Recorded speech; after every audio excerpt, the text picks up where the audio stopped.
Question says 3 concentric spherical metallic shell. क्या है कि इनके नाम हैं X Y and Z, radius इनकी रिस्पेक्टिवली ए बी सी हैं और ये बढ़ते क्रम में है, मतलब जो पहला वाला है वो सबसे छोटा है। डायग्राम बना लेते हैं। ये पहली वाली सेल है और इसी को कॉपी करके देख लेते हैं। ये दूसरी वाली हो गई और इसको फिर से कॉपी कर लेते हैं। ये तीसरी वाली हो गई। एक्स वाई और जेड ये इनके नाम हैं। रेडियस इनकी जो है वो ए बी एंड सी के बराबर है।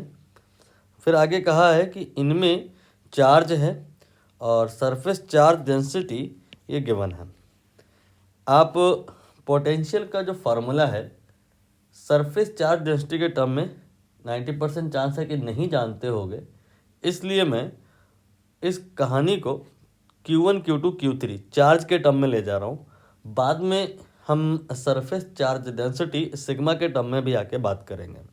तो जो पहला वाला है उसमें मैंने चार्ज Q1 एज्यूम कर लिया, दूसरा वाला उसमें टोटल चार्ज Q2 एज्यूम कर लिया और तीसरा वाला Q3 एज्यूम कर लिया। आगे ये बोला गया है कि सेम पोटेंशियल है, एक्स पे जो पोटेंशियल है वही जेड पे है।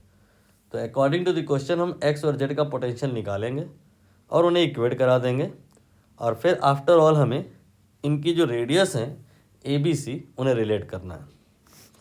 तो क्वेश्चन आसान तो बिल्कुल नहीं जाएगा, पेशेंस रखना होगा। कोई चीज़ जल्दबाजी में अगर आप करोगे तो मिस हो जाएगी। हम यहाँ पर एक्स पे पोटेंशियल निकालेंगे, 3 स्टेप में निकालेंगे। एक्स पे जब पोटेंशियल निकालेंगे एक बार एक्स की वजह से ही निकालेंगे, फिर वाई की वजह से निकालेंगे, फिर जेड की वजह से, फिर जेड पे पोटेंशियल निकालेंगे। ये भी हम लोग 3 स्टेप में निकालेंगे। एक बार एक्स की वजह से निकालेंगे, एक बार वाई की वजह से निकालेंगे और एक बार जेड की वजह से निकालेंगे। कॉमन थ्योरी क्या होती है पोटेंशियल के रिगार्डिंग, वो ये कि अगर पॉइंट जहाँ पे आप पोटेंशियल निकाल रहे हैं, 2-3 बातें हो सकती हैं कि वो पॉइंट हो सकता है जहाँ पे आप पोटेंशियल निकाल रहे हो सरफेस पे ही हो, या हो सकता है वो आउटसाइड हो उस सेल के, और यह हो सकता है इनसाइड हो।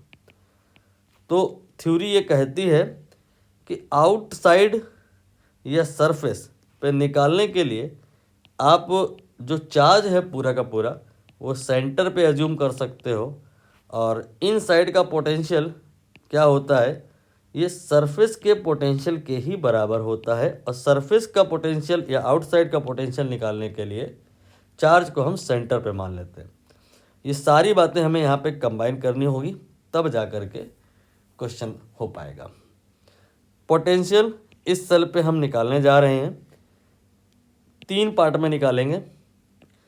इस सेल पे इसी की वजह से पोटेंशियल निकालेंगे, मतलब सरफेस पर बात हो रही है। तो ये हो जाएगा KQ1 डिवाइडेड बाई इसका जो रेडियस है वो A है।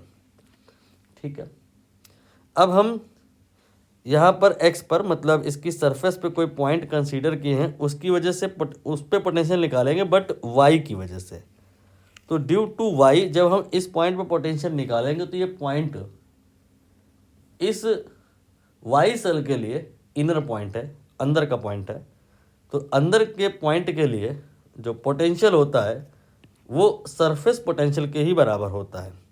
तो नो डाउट मुझे पोटेंशियल यहाँ निकालना है ड्यू टू y, बट हम ये नहीं करेंगे, हम y की वजह से उसकी सरफेस पे ही पोटेंशियल निकालेंगे और वही पोटेंशियल अंदर के किसी भी पॉइंट के लिए वैलिड होगा। तो हमारा प्रेजेंट कंसर्न क्या हो गया कि हम लोग y की सरफेस पे पोटेंशियल निकालें और ये हो जाएगा KQ2 divide by B। Now same theory will be for this. इसके लिए ये जो पॉइंट है इनर पॉइंट है, इनसाइड का है। इनसाइड पॉइंट पर जो पोटेंसी होती है वो सरफेस पोटेंसी के बराबर होती है। हमें इसकी वजह से यहाँ पे निकालना है, लेकिन हम इसकी वजह से यहीं पे निकालेंगे और वो पोटेंशियल इसके ही बराबर होगा। क्या आ जाएगा ये KQ3/C, राइट। तीनों को जोड़ देंगे तो टोटल पोटेंशियल आ जाएगा पॉइंट एक्स पे या एक्स की सरफेस पे। नाउ हम अब बात करेंगे जेड की। जेड के लिए आप कहानी को बहुत आराम से समझ ले जाओगे, क्योंकि जेड की सरफेस पे अगर कोई पॉइंट आप इमेजिन करो तो ये पॉइंट इसके लिए आउटसाइड का पॉइंट है, इसके लिए भी आउटसाइड का पॉइंट है और इसके लिए सरफेस का पॉइंट है। तो चाहे आउटसाइड बात हो या सरफेस पे, चार्ज को सेंटर पे मान लिया जाता है।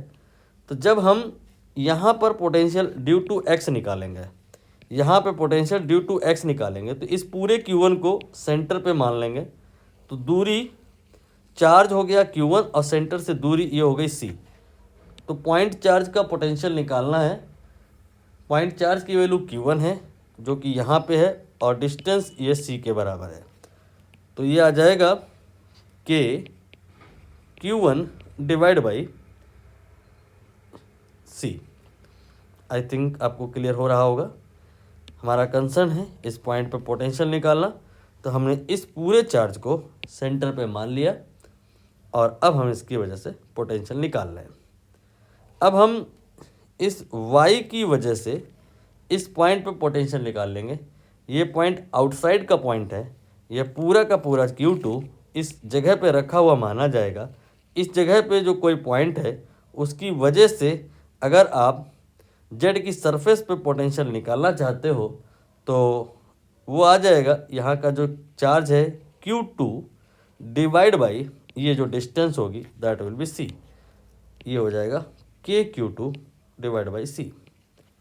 ठीक है, अब हम बात करेंगे ये वाली इस जगह पे पोटेंशियल बिकॉज ऑफ दिस, ये आ जाएगा K Q3 बाई C।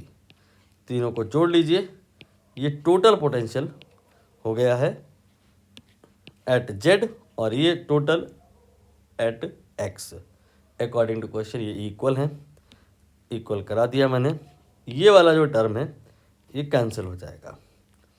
अब हम यहाँ पे क्या करेंगे, थोड़ा और सिंप्लीफिकेशन करेंगे तो K कैंसिल हो जाएगा। Q1 divide by A plus Q2 divide by B। देख पाएंगे इसमें Q1 Q2 को एक साथ लिखा जा सकता है, Q1 plus Q2 divide by C हो जाएगा।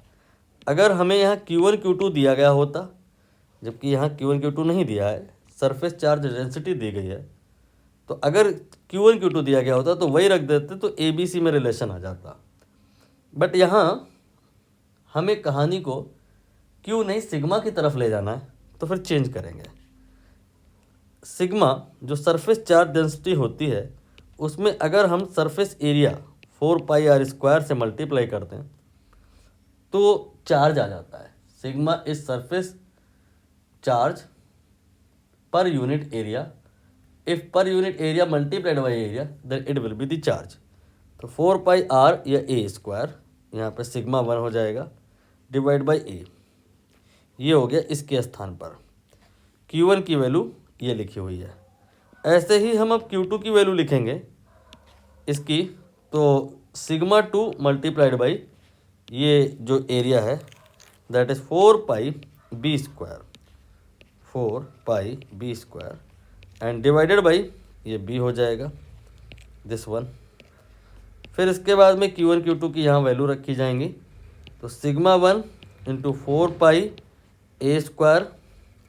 फिर sigma 2 4πb² and divide by C। और फर्दर सिंप्लीफाई करिए, 4π थ्रू आउट कैंसिल हो जाएगा। सिग्मा के टर्म में आएगी कहानी कुछ ऐसी कि sigma 1a sigma 2b equal to sigma 1a² sigma 2b² divide by C। अब यहाँ जो सिग्मा 1 और सिग्मा 2 है, वैल्यू है इनकी सिग्मा एंड माइनस सिग्मा, वो रख दीजिए। तो यहाँ सिग्मा और यहाँ माइनस सिग्मा रख दिया जाए, तो ये हो गया sigma A then minus sigma B। ये हो गया sigma A² minus sigma B² divide by C। पूरी कहानी से सिग्मा को कॉमन निकाल के आप कैंसिल कर दो, मैंने कर दिया। a माइनस बी ये आ जाएगा a square minus b square divide by c, और इसे आप a माइनस बी और a प्लस बी में ब्रेक कर लीजिए और दोनों तरफ से a माइनस बी को कट कर दीजिए। ये मैंने कट कर दिया इससे, तो ये आपका जो a प्लस बी है ये आपका c के बराबर आ जाएगा। क्रॉस मल्टीप्लाई किया है मैंने, तो a प्लस बी जो है c के बराबर आया है। और अगर a और b की वैल्यू नोन है तो उन्हें हम क्या करेंगे, पुट कर देंगे, तो c निकल आएगा। क्वेश्चन की कहानी देख लीजिए, ऐसी ही है। कैसी है कि a और b यहाँ नोन है, 2 एंड 3, तो 2 एंड 3, ये 2 प्लस 3, c का वैल्यू हो जाएगा 5।